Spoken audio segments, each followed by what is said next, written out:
I'm going to do what teachers do. Okay. I'm going to just wing it. Don't tell that secret. No, I thought about, I had a discussion with somebody the other day who was not a supporter of John Edwards. And they said to me, I bet you can't think of one thing that you disagree with about John Edwards. And I said, actually I can.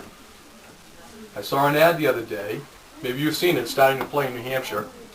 And the ad is John speaking to a large group of people and talking about heroes.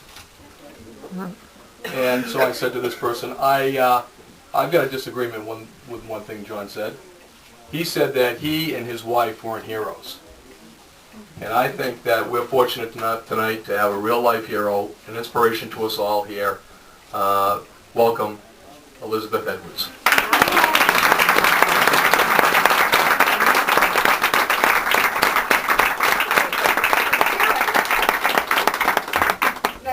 If everybody takes a picture, it's going to look like people are not here. We can take a picture of the cars. Look that front row seat. Nobody's taking it. We knew it was the I know, but I'm so short. See, if I sit down here, I completely, I just disappear for too many people. I'll stand here. How about that? And then explain why no one is sitting here. Right.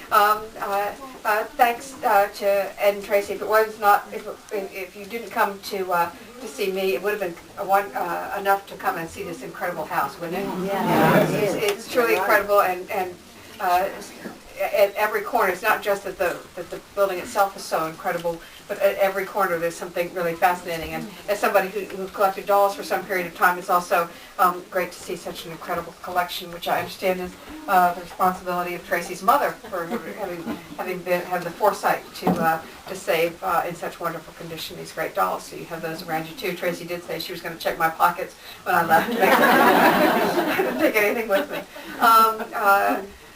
I hope to take with me when I leave your support for John, and I hope to take it with me because we've earned it. He's earned it by his policies, his vision, and his values, the real ideas he has to make those reality. And the fact that one of the ways he can make a reality is that he can actually win in this election, which is going to be pretty important. And it's really easy to think of this election as a gimme. You know, certainly we're going to win this election. Look what happened in 2006. Certainly we're going to win this election. Look at how unpopular this president is. We're not going to get to run against this president. I hope we're going to run against 7 years of bad policies, that have caused the situation, our esteem in the world to go further down, which has meant the infrastructure of this country has been ignored, which means that our teachers, great teachers like Ed, are more disheartened by the policies of the administration. We'd like to be able to run not only on what's wrong, but what we can do that's right. If we do that, and do it well, I think we'll not only win the White House, but we're going to win a significant number of seats, which, I mean, our policies are not just going to be ideas that we talk about, but reality that changes the future for us and for our children. Making that happen requires not only that we elect somebody who understands what our problems are, but somebody who actually will do something about it. And I'll tell you a little story of something that happened to me in March. A woman came up to me at an event. I was speaking in Cleveland. They have a literary program at the City Club there. It's been going on for 100 years. It's really actually a great honor to be part of it. If you looked at the list of people who'd spoken there over the years, it was just a treat to be included on that list somewhere. So, but I spoke at a lunchtime luncheon. Imagine that. But I spoke at this luncheon, and afterwards I did a book signing. A woman came up at the end of the book signing, and she sort of had worked her way from an odd angle, so she hadn't stood in line where the books were being sold, and she didn't have a book with her. But she was dressed in a suit and heels and stockings, and for the men in the audience, unless you're going to work, you're not wearing an outfit that looks like that. So she clearly had come from work. But she stopped and whispered in my ear and said, "I'm really afraid because I have children, but I have a lump in my breast. No health insurance, I can't go to the doctor, and I don't know what's going to happen to me or to them." Pretty depressing piece of information. And what do you do with it? I mean, I tried to find Connie Schultz, who was Sherrod Brown, the new senator from Ohio's wife, to hook the two of them together. Cleveland actually has great health care. It would have been maybe not that hard to make certain that somehow that gap was filled. It ought to be filled by health insurance through her employer, but clearly it was not. But I guess her lunch hour was such that by the time I found Connie Schultz, this woman had slipped away. Now, this would be a reason to be really frustrated and aggravated that we live in a society where people come from all over the world to get our really spectacular health care in this country, but this woman was going to had found that in her America, the clinic doors were closed.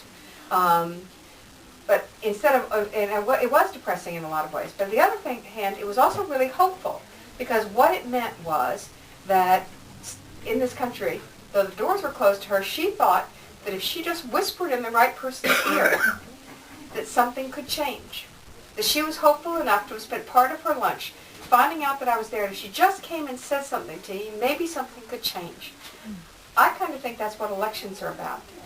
That we go into the voting booth and we decide in whose ear would I whisper if I really had a problem and I wanted somebody to do something about it.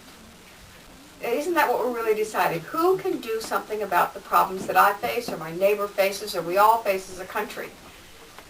And obviously it's great to have somebody who, you see you're nodding, and it's great to have somebody who nods, and I understand that how much, but what we really want is somebody who goes out and does something about it.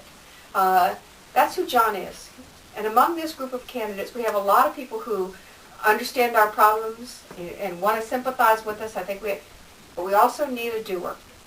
And that has been the hallmark of John's life. It's not been enough to rail about the problem. It's not been enough to be sympathetic or empathetic with the people. He's never been satisfied unless he could do something about the problem. He did it in his own hometown. When something was needed, he helped. They didn't have enough funds. A very poor town wanted to make certain they had a library. So he took on himself to make certain they had a children's library as part of that. In his professional work, to make certain that the people who had needs had somebody who was actually solving their problems. So when someone came and whispered to him, although often they didn't whisper, of course, to tell him what their problem was and the enormous forces they had opposing them, pharmaceutical companies, insurance companies, trucking companies, whatever it was, huge forces on the other side. What could he do to right their lives, to right that ship? And he made certain he undertook and did that. That's what he did for a living for 2 decades, was to actually make that kind of difference in people's lives.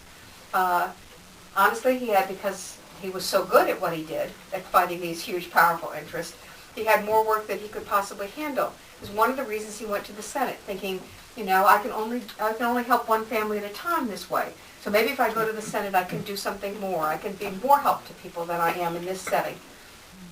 The truth was, as we all know about Washington, that there is a complacency about inaction.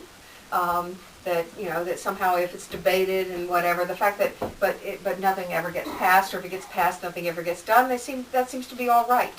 It was very frustrating for John, and so actually he wasn't that unhappy to leave Washington, to leave the United States Senate, and go back to real life, where in fact he went back to making a real difference in people's lives. He talked about college for everyone. He actually made it happen. We talked about making certain that we had more equality with respect to the resources our students have in schools, and he made it happen in a limited number of communities, but where he was able to. He talked about trying to address the problems with poverty and having a serious center that combined both the academic thought going on with respect to the solutions for poverty and the practical success stories that he'd seen throughout the country, combining those two together so that we really were able to spread the word about programs that could be successful and promoting those that had truly been successful. And he did it.